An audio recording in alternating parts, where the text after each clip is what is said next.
Bom dia, professora Márcia da Escola Tenir, lecionando os conteúdos dos nonos anos, revisando os capítulos 1, 2 e 3 para o simulado. Vamos focarmos o capítulo 1, O Mundo em Transformação. Continuação das seguintes páginas, das páginas 13 a 22, começando com um tema chamado Nacionalismos. Entender o nacionalismo é um termo que conota uma luta política em nome de uma nação. Eu vou fazer tudo pela minha nação. Esse conceito ele é bastante complexo, pois não define de forma teórica, e sim na prática, na experiência do dia a dia das pessoas que se sente pertencente a uma mesma nação. Esses indivíduos identificam-se muitas vezes por ter em comum a mesma língua, os mesmos hábitos, a mesma cultura e as mesmas origens históricas, embora esse seja um processo de identificação natural em muitas nações. Há casos que o nacionalismo exacerbado, infelizmente, leva à famosa xenofobia. Esse sentimento nacionalista extremo também pode dar origem a conflitos políticos e disputas por território. Foi o que aconteceu na Europa, que a partir de 1830 foi varrida por diversas revoltas nacionalistas. Poucas obtiveram sucesso naquele momento. Desde o início do século XIX, os ideais iluministas de liberdade, igualdade, fraternidade influenciaram fortemente a famosa Revolução Francesa do ano de 1789. Estimularam nações europeias a lutar pela sua autodeterminação, ou seja, pelo direito de autogovernar-se, formando um Estado-nação. Com o aumento da concorrência econômica no processo industrial, as nações que já tinham seus estados autônomos, como a França, passaram a incentivar o nacionalismo para garantir seu papel como potência, o que garantiria o direito de se manter no controle no cenário econômico mundial. É claro que vai se abrir-se um leque, vamos dizer assim, um leque chamado, o nacionalismo exagerado. Eu vou lutar pela minha nação. O que eu quero dizer com isso? Que vai haver a unificação italiana e vai haver a unificação alemã. Entender as unificações do Império Alemão e as unificações do Reino da Itália. São dois impérios. Bom, a unificação italiana, vamos começarmos assim, vamos precisar retroceder um pouquinho, recapitular um pouco. Até meado do século XIX, o território que hoje corresponde à Itália dividia-se em várias regiões independentes uma das outras. Eram reinos educados, controlados por austríacos, franceses e autoridade da Igreja Católica. Ao norte da Península Itálica, somente o reino do Piemonte-Sardenha era autônomo. Os mapas a seguir mostram essas divisões políticas na Itália, antes da unificação, ok? Para vocês entenderem melhor. Para vocês entenderem a unificação italiana. Então, a página 14, ela demonstra como foi a unificação alemã. O reino do Piemonte-Sardenha, governado por Vítor Emanuel II, era o único que tinha uma constituição liberal. Ali teve o início o movimento pela unificação da Itália.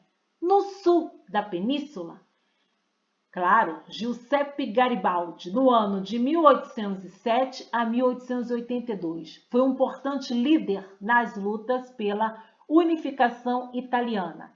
Ele ajudou a formar um grande exército, um exército de voluntários, e a ocupar o reino das Duas Sicílias, afastando o poder do rei Francisco II. Em 1860, a unificação da Itália estava praticamente concluída, restando poucas regiões a serem anexadas. No final do século XIX, a Itália era um país de economia agrária que começava a se industrializar. Quer dizer, a industrialização foi tardia. Era caracterizado por grandes o quê? Desigualdades sociais e regionais. A unificação italiana era um anseio nacionalista e contava com apoio popular. No entanto, não resolveu problemas básicos. Quais seriam esses problemas básicos? Da cidadania. E agravou as condições de vida de boa parte da população. Diante desse quadro, milhões de italianos emigraram para a América, inclusive para o Brasil, para vocês terem uma ideia. Tá? Então, retrata nessa página 14 a unificação italiana. Eu fiz um resumo para vocês entenderem melhor.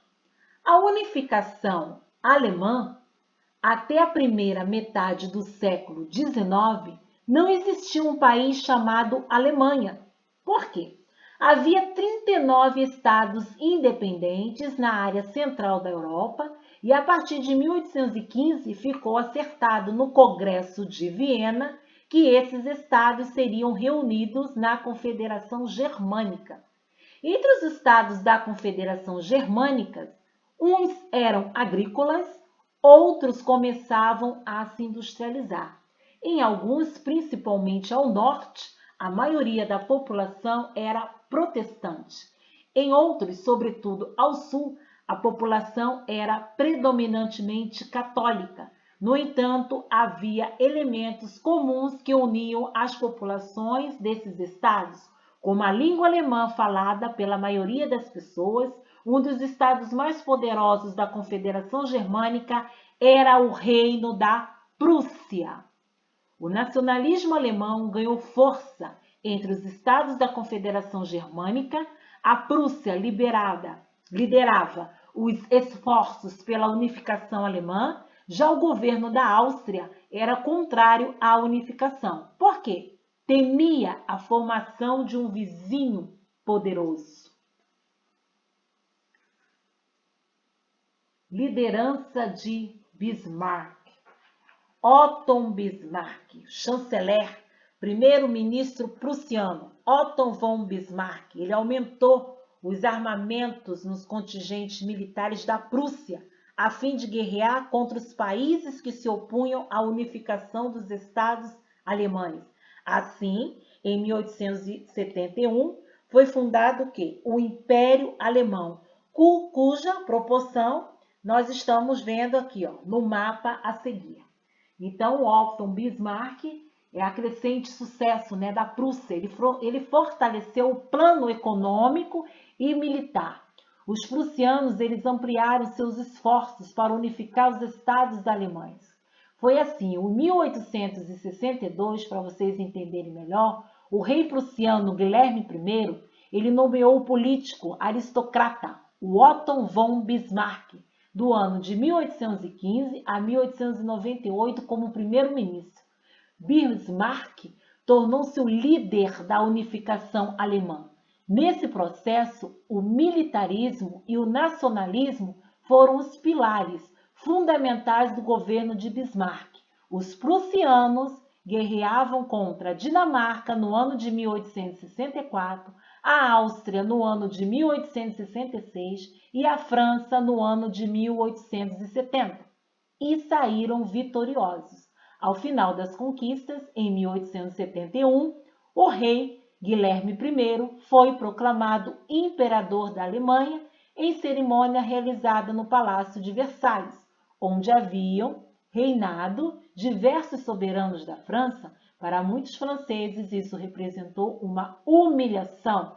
Com o país unificado, industrializado e militarmente forte, os alemães se protegeram, né? Vamos dizer assim, se projetaram como grande potência europeia. O crescimento da produção fez com que os industriais procurassem ampliar os mercados consumidores em várias partes do mundo. Nesse contexto, o governo da Alemanha passou a disputar com outros governos europeus o domínio de regiões coloniais como a África e a Ásia, onde seus interesses se chocaram principalmente com os dois ingleses e os dois franceses. O aluno tem que prestar bastante atenção. Então, foi dessa maneira que houve esse juntamento, esse Império Alemão e o Reino da Itália, essa unificação. Bom, o neocolonialismo, né? As novas colônias. Dentro desse processo, na segunda metade do século XIX, a Grã-Bretanha, a França, a Holanda, a Bélgica e os Estados Unidos eram as maiores potências industriais do mundo. A concorrência econômica entre essas potências só crescia. Nesse cenário, quando surgiram a Alemanha e a Itália, dois novos países industrializados, as relações econômicas internacionais tornaram-se ainda mais complicadas, tensas mesmo.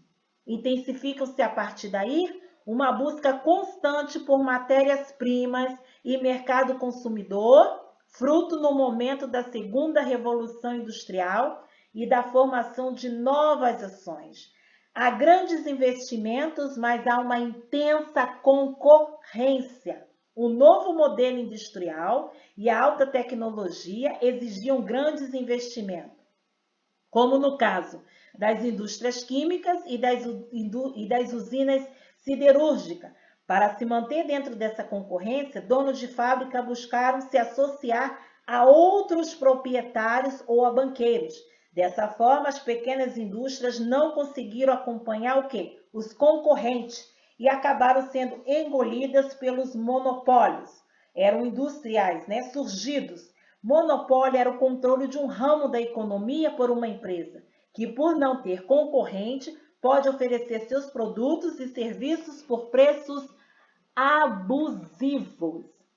E o aluno, ele tem que entender que dentro disso, claro, vai abrir o quê? O caminho, o neocolonialismo, as novas colônias ou o imperialismo. Mas antes de focar nessa parte, o aluno vai ter que entender que, ao mesmo tempo, nas zonas agrícolas desses países, houve o quê? A mecanização, como vocês estão visualizando aí, a introdução de fertilizantes, adubos químicos, que levaram o quê? O êxodo rural, ou seja, o aumento das pessoas em busca de empregos nas zonas industriais. Isso causou o quê? Uma redução nos salários de quem? Dos operariados. Os operariados eram impedidos, né? O impedimento. Houve o aumento do consumo, o aumento da tensão social, já que cresciam as lutas por leis trabalhistas. O quadro era de tensão, grande concorrência entre as potências, escassez de matérias-primas, falta de mercado consumidor, poucos empresários, detentores de muito capital que não tinham onde ser investido, aumento populacional e lutas sociais nos centros urbanos. Alunos, vocês não podem esquecer que a partir do século XIX, os governos dos países industrializados da Europa, dos Estados Unidos, do Japão, eles passaram a disputar o domínio sobre regiões da África, da Ásia, onde viviam o quê? Bilhões de pessoas. Essa política de dominação ficou conhecida como imperialismo ou neocolonialismo. Vou em busca de novas colônias. Ao adotar práticas imperialistas, as grandes potências capitalistas visavam principalmente o quê? Vou dar um resumão. Exportar produtos industrializados a um número maior de pessoas, ter acesso direto às novas fontes de matérias-primas, investir o capital acumulado. O imperialismo do século XIX, ou neocolonialismo, ele utilizou principalmente duas formas de domínio, o territorial e o econômico. O que seria um domínio territorial, gente? Territorial, moçada, consiste na intervenção militar ou declaração de guerra para ocupar territórios e dominar seus habitantes.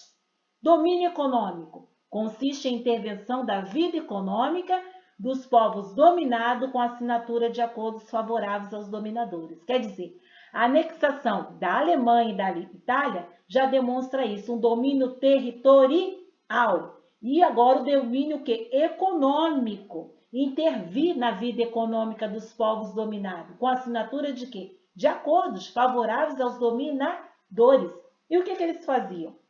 Ao conquistar regiões, os governos europeus exigiam o pagamento de impostos e monopolizavam a exploração de matérias-primas para exercer o domínio territorial e econômico. Eles usavam métodos, prestem bem atenção, eles usavam métodos violentos e faziam alianças com alguns grupos locais.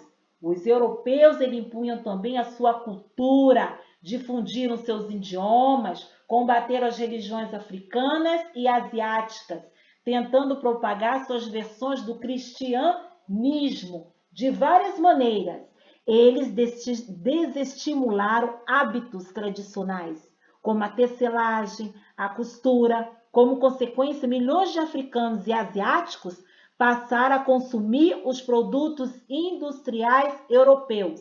Além disso, os europeus expulsaram os povos asiáticos e africanos de suas terras originais por meio de deslocamentos forçados, e esses povos foram divididos ou reunidos em novos territórios com fronteiras artificiais criadas pelos conquistadores. O que eu quero dizer com isso? Que há um mito da superioridade. Uma das principais justificativas do imperialismo foi o quê? A missão civilizadora das grandes potências que deveria difundir o progresso ocidental pelo mundo, né?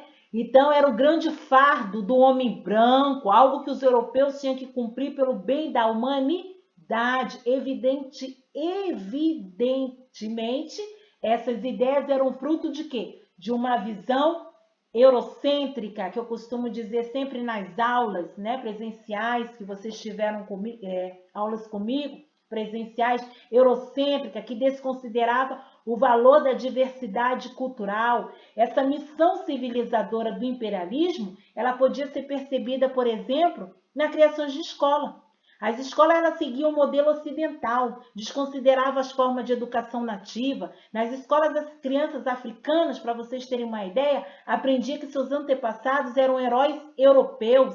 Os interessados na expansão europeia acreditavam que a suposta superioridade ocidental baseava-se em 3 pontos principais: as características biológicas da raça branca ou europeia, as versões do cristianismo que interessavam os europeus e o desenvolvimento técnico e científico, alcançando a partir da Revolução Industrial. Com base nessas ideias imperialistas, preconceituosas e racistas, foram criadas estratégias para explorar e oprimir africanos e asiáticos considerados o quê?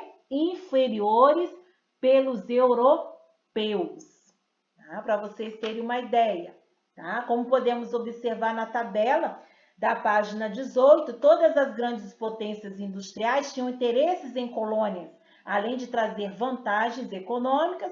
Possuir colônias era um símbolo de poder no cenário político da época, ou seja, concedia ao país colonizador o status de potência mundial. Assim, a disputa por território não significava somente crescimento econômico, mas também servia como propaganda política e estimulava o quê? O nacionalismo de cada uma das metrópoles europeias. Não demorou muito para que as potências começassem o quê? A se degladiar por maiores e melhores porções de terra. Para o Império Alemão e o Reino da Itália, onde há pouco tempo havia passados por processos de unificação, o que aconteceu? A corrida por colônias começou o quê? Tardiamente, bem tardiamente, o que deixou esses países insatisfeitos com o quião de territórios que tinham conseguido até então. Como vocês estão visualizando nesse mapa, eu voltei um pouquinho. Quer dizer, é uma europeização, vamos dizer assim, do mundo. Por isso que eu expliquei para vocês bem detalhado, para vocês entenderem melhor. O mundo que os europeus foram aos poucos conquistando era muito diferente dos padrões econômicos, políticos e culturais construídos na Europa. Por isso, os povos africanos e asiáticos foram considerados inferiores, infelizmente, ok? E na página 19, o darwinismo social, pelo filósofo Herbert Spencer, ele fala a respeito dessa crença, né, que o europeu deveria salvar o restante do mundo, era chamado de fardo do homem branco e foi justificada por teorias pseudocientíficas, como o famoso darwinismo social, defendido pelo filósofo Herbert Spencer, para vocês terem uma ideia. Segundo, né, o pensamento de Spencer das sociedades humanas, o mais adaptado teria maiores chances de sobreviver e assim dominar os outros. Para o filósofo, o mais adaptado era quem? Claro, o europeu. Com base de uma reelaboração, vamos dizer assim, né, uma reelaboração mal fundamentada nas ideias de Charles Darwin, essa teoria incentivou, claro, o racismo e legitimou as atrocidades que foram cometidas entre os povos colonizados e as minorias étnicas. Bom,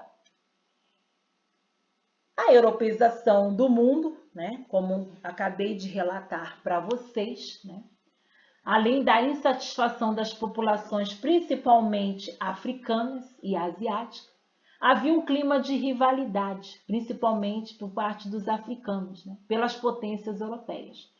Para que evitar que essas rivalidades se transformassem em guerra, vamos dizer assim, num resumão, as grandes potências se reuniram na Conferência de Berlim, aquela conferência do ano de 1884 a 1885, que vocês estudaram nos 8º anos, realizada na Alemanha, com o objetivo de quê? De definir regras para a dominação imperialista da África. Pelas regras combinadas dessa conferência, os europeus que já ocupavam parte do litoral africano teriam o direito de expandir para o interior. Isso favoreceu a ampliação dos impérios coloniais, como a Grã-Bretanha, a França e Portugal. Outros governos europeus também se beneficiaram da partilha, entre eles os espanhóis, os belgas. Já os italianos e os alemães obtiveram territórios menores e se sentiram prejudicados.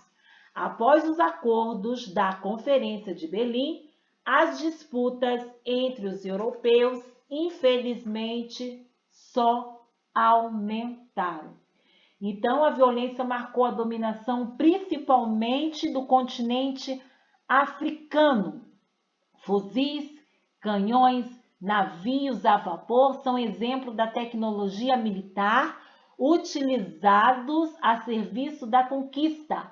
Além dessas ações de governos imperialistas, o domínio estrangeiro contou com a participação de exploradores, aventureiros, comerciantes, missionários, religiosos e cientistas.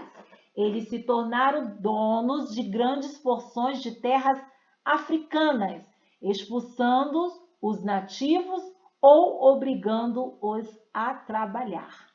Os africanos organizaram várias revoltas contra a dominação.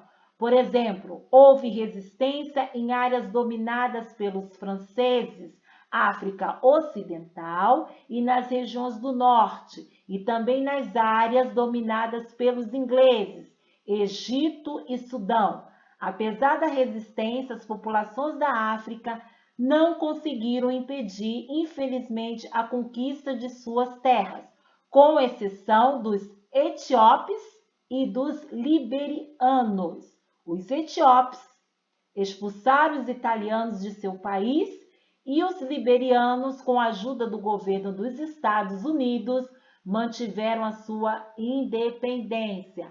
É muito bom o aluno entender essa parte minha, porque outros capítulos da apostila que vai vir ainda vai trabalhar a respeito disso, tá? A parte da exceção dos etíopes e dos liberianos, tá?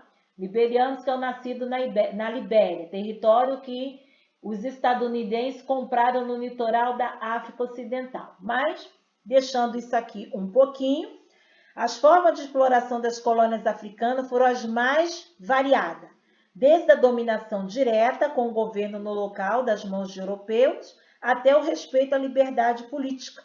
E um dos casos mais graves, infelizmente, foi a dominação europeia, com a colonização belga sobre o Congo, que tomou uma propriedade particular do rei da Bélgica, Leopoldo II. Os trabalhadores da região eram explorados de forma excessiva e, quando não cumpriam as cotas de produção exigidas pelos colonizadores, infelizmente tinham suas mãos e seus pés, os seus narizes decepados, como eu falei em aula. Milhões de africanos morreram durante a ação imperialista belga. O outro lado, né? Acabei de explicar para vocês a europeização do mundo. Temos a doutrina Monroe. No continente americano, os Estados Unidos dedicavam-se a manter o controle sobre o território. Desde a década de 1820, os estadunidenses já buscavam afastar os interesses europeus da América por meio da doutrina Monroe, que defendia a América para os americanos. A forma de influência mais praticada pelo governo estadunidense era a intervenção indireta em conflitos latino-americanos, a fim de garantir seus interesses econômicos, como no caso da independência do Panamá, ocorrida no ano de 1903. Vocês não podem esquecer isso, tá? William foi o 25º presidente dos Estados Unidos e governou durante a Guerra Hispano-Americana. Tio Sam é a personificação dos Estados Unidos, vocês não podem esquecer disso. Seu nome deriva, né, das letras U e S, que são as iniciais em inglês de United States e de Uncle Sam. Uncle Sam, tio Sam. Pois ali, né, o Panamá, o canal foi construído, na independência em troca exigiu o quê? O controle de um canal que foi construído na região que renderia grandes lucros aos Estados Unidos, pois abriria a ligação entre os oceanos, região que renderia grandes lucros aos Estados Unidos, pois abriria a ligação entre o Oceano Pacífico e o Atlântico, facilitando todas as suas atividades econômicas no eixo leste e oeste. É a época que os Estados Unidos começam a se projetar como a grande potência mundial.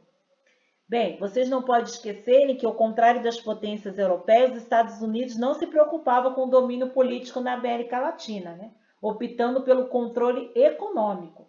Entretanto, isso não excluiu conflitos armados, tais como a Guerra contra o México, no ano de 1846 a 1848, que deu aos Estados Unidos os territórios do Texas, Novo México e da Califórnia, entre outros, e a Guerra Hispano-Americana de 1898, contra a Espanha, que resultou no controle de Porto Rico, Cuba e Filipinas no Oceano Pacífico pelos Estados Unidos, que foi uma bagagem que vocês aprenderam no ano passado. Bem, encerramos o mundo em transformação. Trabalhamos todos os capítulos, ok? Da página 8 a 22 em 2 videoaulas. Um beijo, agradeço a atenção de vocês e estudem para o simulado, ok? Para vocês gabaritarem, hein? Espero que vocês me derem orgulho. Estudem para o simulado. Beijão. Agradeço a atenção de todos vocês. Estudando, viu?